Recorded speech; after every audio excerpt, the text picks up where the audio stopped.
So why the e-Golf? Out of all the other cars, electric plug-in cars out there, why did I choose the e-Golf? Well, let's start with comparing the other cars that were available at the time, which was pretty much everything except the Kia Soul, which came out a few weeks, or about a month after the e-Golf did. And there were specs on the Kia Soul out. I knew it had slightly longer range. It had a bigger battery and a more energy dense battery. But it was also known that because it's a very boxy shape, its freeway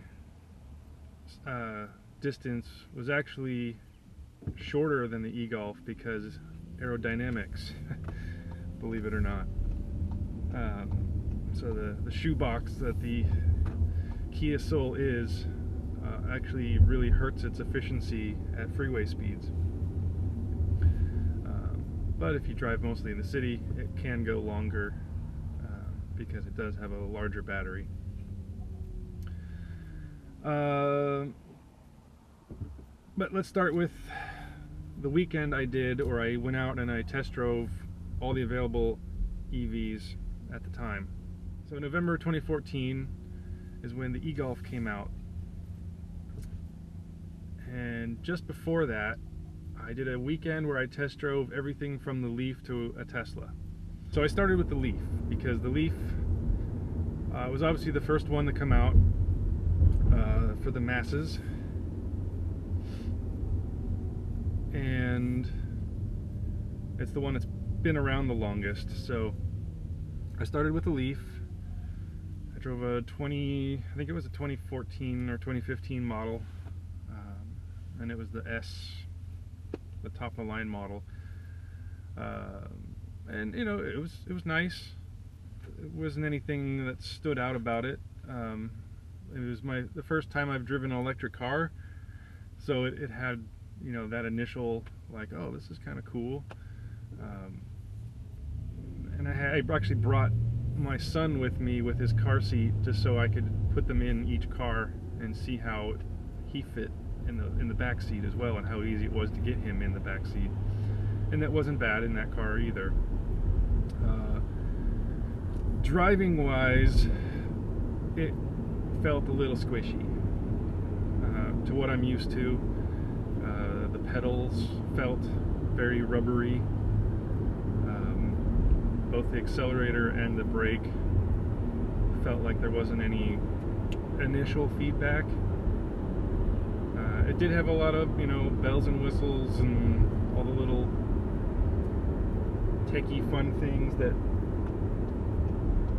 tell you how you're driving, which was fine. But my initial impression was, hey, it's not as bad as I thought it was going to be, but it was also about what I thought it was going to be as far as the actual driving dynamics of it. So next I went up the street to the Chevrolet dealer, and I test drove a Chevy Spark and a Chevrolet Volt. And I started with the Volt, which I wasn't really considering because it has a gas engine. I didn't really want to go that way. I wanted to have a pure EV since I didn't want to have to maintain a gas motor and an electric system. I wanted to get the full benefits of an EV. But I figured, you know, I was there, I'll give it a shot. So, test drove the Volt. The first thing off the bat I noticed was it was very claustrophobic inside. It felt very small inside, even though it was a bigger car. I think it had a lot to do with how big the center tunnel where the batteries are, as well as that thing running all the way into the back seats, which automatically knocked it off my list because it was strictly a four-seater. And the visibility was a little rough in that too, since the roof was very low. But it drove nice again, and had all the bells and whistles and felt very futuristic, which was fun. The next car I drove was the Chevy Spark. So it was a little green 4-door Chevy Spark, and you know, Venice's seat fit fine in the back, and it has 4 doors, so it was relatively easy to get him in there. And then the first thing I noticed, you know, immediately coming from the Volt to the Spark, was that the Spark had the same information screen that the Volt does, but the Spark is a ton cheaper than the Volt. So off the bat, you felt like, oh, I'm already kind of getting a deal because I got the same information screen from the Volt in this car. The great thing about the Spark was its torque. Apparently has like 427 foot-pounds of torque in that little tiny car. So getting the front wheels to spin was a very easy task, but apparently that's one complaint I've heard from some of the owners on some of the forums, is that it's a little too much for that little car.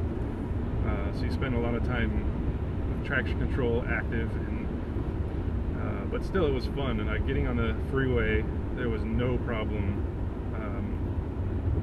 zipping up and getting up to speed with traffic.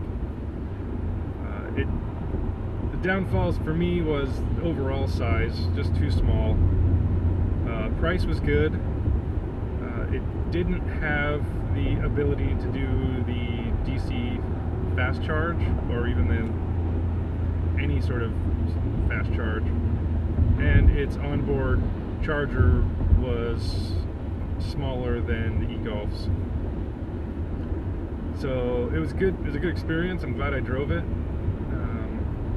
If I wasn't going to be taking my kids to school or anything in it, I would have considered it a little bit more, just because of how cheap it was and kind of how super zippy that one was. And then I went up the street to the Ford dealer and jumped in a Ford Focus electric. And off the bat, again, they had some great lease deals on that. It came in a lot better colors than both the Leaf and the Spark. You could, you know, pick some funner colors that weren't just gray or blue, or, you know, like dull blue or brown and all those things.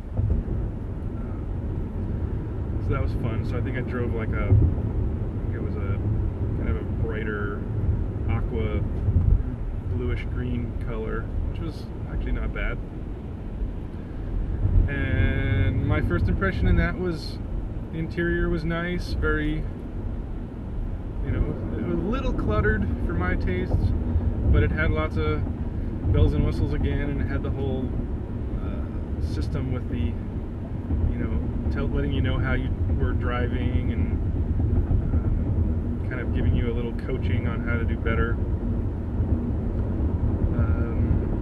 Visibility was okay, though I think the rear 3/4 visibility was a little rough because of the way the roof sloped down. And in general, Ford's come a long way. Their interior was a lot nicer. The dashboard did feel a little bit hard plasticky. The back seat was okay. The big downfall with that car is when you open the trunk and half of your hatch space is taken up by this very large hump right behind the back seats where the batteries live, and which really kind of pointed to the fact that this car, the Ford Focus, was never meant to be an electric car. It was sort of an afterthought, and those sort of things really kind of turned me off, because it also made me think that maybe Ford isn't totally serious about this car, and I didn't want to get stuck with, you know, oh, I have a Ford Focus electric, they only made it for 1 year. So anyway, I'm glad I drove it. I had something to compare it to. It drove better than the Leaf, I thought, for sure. Since it's based on more of the European Focus now, the driving dynamics of that car were better than the Leaf. And then I went to the Honda dealer, but they actually didn't have a Fit EV available. And then you can't buy a Fit EV; they're only for lease. And at the time, I was planning on buying, so I since they didn't have one to drive and you couldn't really buy it anyway, I was kind of like, nah, that's okay. Then I went to the Fiat dealer and I drove a Fiat 500e, the sport model, and that was fun. That was really fun. My wife loves that car. she wants one just to have. But immediately it was written off the list because it's just way too small with kids, and the fact that it's a two-door, trying to get those kids into the back seat was another hassle that we weren't going to deal with, and the trunk was microscopic. But driving dynamics wise, it was fun. It was cheap. Leases were very cheap at the time, and probably still are. The range wasn't quite as good as what I was hoping, but it was very comparable. That's the one thing that, you know, it came down to, was when you looked at all those particular cars in comparison with the e-Golf, it wasn't so much a numbers game anymore, because all the numbers are very similar. It came down to basically preference. And then I drove the BMW i3, which was a whole completely different experience, because it's just a, you know, they really did start from scratch and just kind of made a whole new kind of car thing, which was interesting. And it was, you know, like, oh well, I'm definitely know that I'm driving an electric car in this thing, because it's very different, not only from a normal car, but from any other BMW as well.